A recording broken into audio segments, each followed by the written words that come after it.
When the name point guard comes up, one man comes to mind: Chris Paul. Do you normally say salt of the earth? Well, he's more than that. Oh, no, he did. What a Oh, no, he play did. by Paul! Here's Paul. Harden and Paul. Oh, Chris Paul. Ooh, it's got to go in, Smitty. It's got to go in, Smitty. For years, he has dominated the NBA and the point guard position. But CP3 is getting old, and it might just be time to start looking for a replacement. But what if I told you there's already a perfect candidate? He's currently leading the league in assists, dropping 30-point double-doubles like they're on sale, and is the anchor of the #1 offense in the NBA right now. Great save there. I mean, that had energy. That started the fast break. No look pass and pounded it down as Turner. Here comes Haliburton in transition around the back. No look to Mathurin. He's playing like the perfect point guard. And what do you get when you have the perfect point guard? A point guard. And Tyrese Haliburton might just be the newest NBA point guard. To understand the point guard effect, you need to first look at all attributes and functions of a good point guard. Throughout the history of the NBA, the role of point guard has gone through many evolutions. We've had pure facilitators like Stockton and Kidd, explosive monsters like Derrick Rose and Russell Westbrook, and volume shooters like Steph and Dame. We even have a freaking center putting most point guards to shame: Jokic. But basically, the entire point of a point guard, pun intended, is running the team's offense. And a point guard is a player that perfectly encapsulates this concept. Over the years, we've had numerous point guards that could fit the point guard moniker. But there's only one player that consistently comes to mind when thinking about the point guard. He's so good that it has become his nickname. There's a reason why Chris Paul has been exclusively known as the point guard for years. He has everything that makes a point guard and more. The handles, the passing, the insane IQ. This man led the league in assists 5 times. Only 5 other players in NBA history have ever led the league in assists 5 times or more. But even though all these things are great, what makes Chris Paul truly variable is his ability to instantly make a team become better. The Hornets went from 18 wins to 56 wins after adding him. The Clippers went from 32 wins to 57 wins. Rockets went from 55 to 65, first in the league at the time. Led the OKC Thunder to the playoffs with 0.2% chances. And the Suns went from 34 to 64, also first in the league at the time. Every single one of these teams set a franchise record for wins after they added Chris Paul. This is the effect of the point guard. And this effect is what Haliburton is starting to produce for the Indiana Pacers. Haliburton was traded with the Indiana Pacers in a deal involving Domantas Sabonis halfway through the 2021 to 2022 season. When he arrived, what he met was a struggling Pacers team on a losing streak, bottom of the Eastern Conference, and in the bottom half of the league in terms of offense. It wasn't good. But just 18 months later, the Indiana Pacers are currently the best offensive team in the NBA. Right now, they are the #1 team in the NBA in field goal percentage and 3-point percentage, with 50.5% and 39.4% respectively. They have the highest assist-to-turnover ratio, and so far, they have the highest offensive rating in NBA history, with an offensive rating of 123.6. Safe to say, the Pacers made the right trade. Tyrese Haliburton is playing out of his mind right now. Some of his stats don't even seem real. Right now, Haliburton is creating the most points per game via assist at about 34 per game. 7 whole points more than second place Trae Young. This is due to the fact that Haliburton's assists generate more 3-pointers compared to Trae's assists. In fact, Haliburton generates more 3-pointers per assist than any other player in the NBA right now. It helps that the Indiana Pacers are leading the league in 3-point percentage.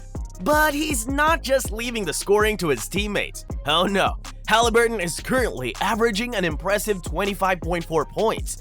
And he's doing all this on crazy efficiency too. 50.8 field goal percentage, an insane 45.4% from 3, and 91.9% from the free throw line.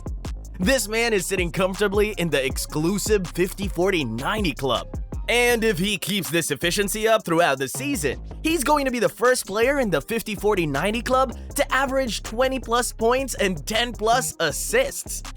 If there's anything that makes Haliburton stand out, it's this remarkable efficiency. The Indiana Pacers guard currently has an assist-to-turnover ratio of 4.9, which makes him 12th in the entire league. What makes this even more impressive is that he's leading the league in total assists. He currently has 170 assists and just 35 turnovers. Yeah, you heard that right, only 35 turnovers. And recently, he just dropped a record-breaking 32 assists in 2 games with 0 turnovers. This man is ridiculous. But the efficiency doesn't stop there.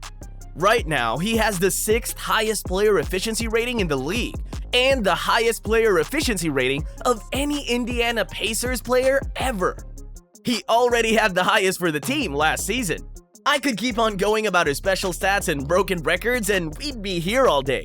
But the point of it all is there any argument anyone can possibly make against Haliburton being the new point guard? In my opinion, no. But before we conclude just yet, how does Tyrese compare to the point guard we know and mostly love, Chris Paul? Well, unsurprisingly, they aren't very different. Of course, there's not much to compare. Tyrese is only in his 4th season and Chris Paul has played like 40 seasons. But his playing style is largely reminiscent of CP3, and fundamentally, they're the same player. We can't compare them now because Chris Paul is literally 40 years old, but so far, Tyrese has played 205 games. So if we take a sample size of the first 200 games and run them against each other, some interesting data can be revealed. Chris Paul in his first 200 games averaged 17.9 points, 4.6 rebounds, 9.1 assists, 2.1 steals, and 2.5 turnovers per game on 45.1 FG percent and 33.1 3-point percent. Meanwhile, across 200 games, Haliburton has averaged 16.5 points, 3.6 rebounds, 8.2 assists, 1.6 steals, and 2.3 turnovers per game on 48.1 field goal percent and 40.8 3-point percent. Immediately, you start to see the glaring similarities. Sure, CP3 averaged more across the board than Haliburton, but that's probably due to the difference in minutes played, with Chris playing more at 37 minutes per game versus Tyrese's 33 minutes per game. But the similarities are not what we're interested in. What makes these players unique in their approach towards the point guard title? The major difference between the two is that Chris Paul is significantly more defensive-minded than Haliburton. 6-time steals leader, 7 times NBA All-Defensive First Team, 2 times NBA All-Defensive Second Team. He's one of the best defensive point guards in NBA history. On the other hand, Haliburton is way more efficient and on track to be a higher volume scorer than Chris. He has a little more work to do on defense, and he has the potential to be a great defender like CP3. I mean, he's 6'5".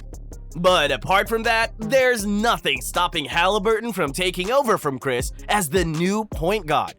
Haliburton still has a very, very long way to go, and a lot of things to work out on his game.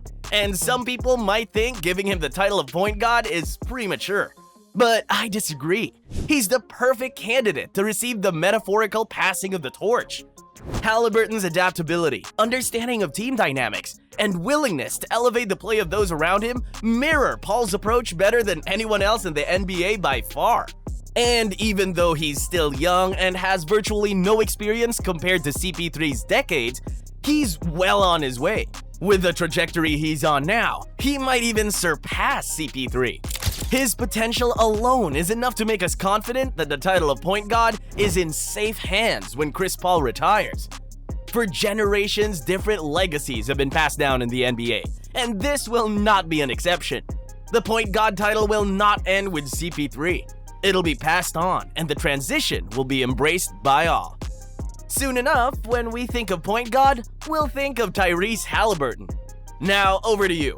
What do you think about the NBA's newest point guard? Let me know your thoughts in the comments section below.